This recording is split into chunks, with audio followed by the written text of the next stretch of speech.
swirling puffs of white fog drifted slowly upward, gradually revealing a surface that looked like a glass mirror, shiny and smooth with a faint glimmer of silver. Sara, James and Thomas looked downward and were surprised to see not a reflection, but images of grassy hills, trees and blue sky. Bright, clear and clean, this land had not been touched by man yet. Animals roamed freely about the land, plants grew tall and beautiful in neat rows ready for use. No buildings occupied space there, no people walked around on the surface. It reminded them of a place they had been once before when seeking Brachus's hidden object.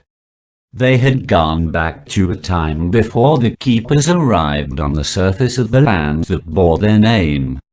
The very first world Iam had created, it had been untouched by anything dirty or mean, but hadn't stayed that way for long. Even way back then Brachus had found a way to ruin what Iam had made, quickly killing animals and plants as he arrived to experiment on Iam's world in secret.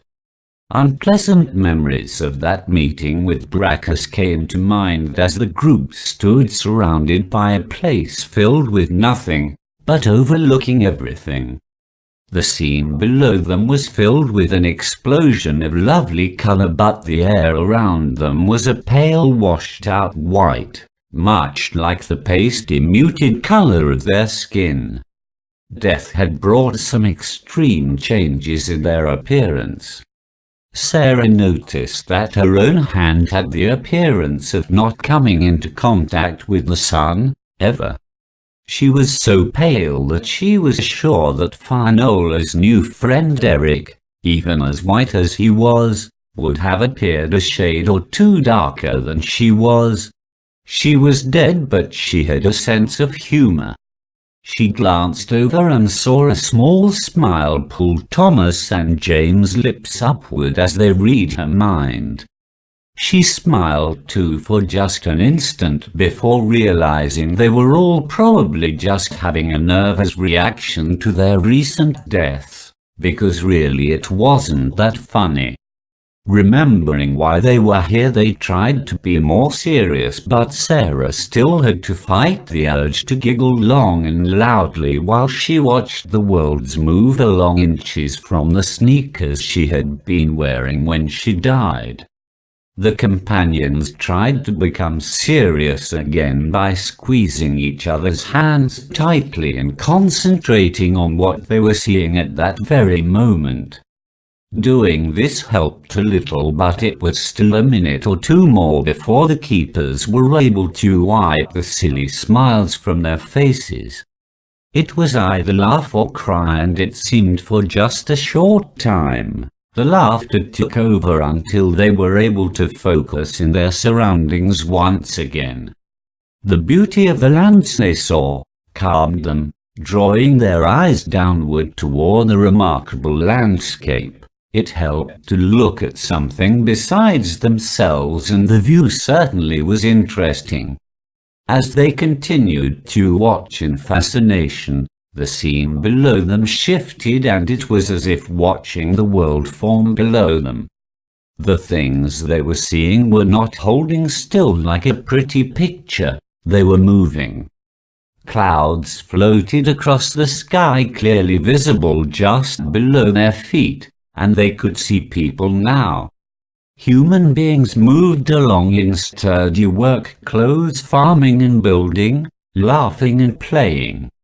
Since their view was so good and they could see for quite some distance ahead of them, it seemed that the scenes they were seeing constantly changed. It was like watching time pass as they looked down upon it. The people and landscape they saw shifted. Little children grew up and older. Mountains rose and wore away with the passage of time. Buildings rose and fell. Trees grew and were chopped down. Events that took many years seemed to be occurring over a matter of minutes and before their very eyes. And it wasn't just the land of the keepers they saw, it was other places too.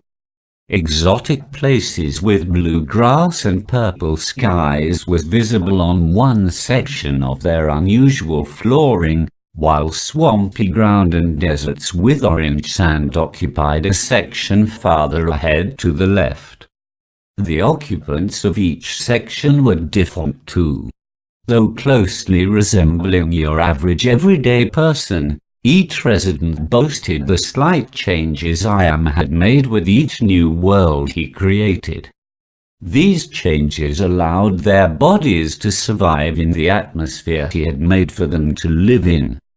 Some had blue skin, others were pale white.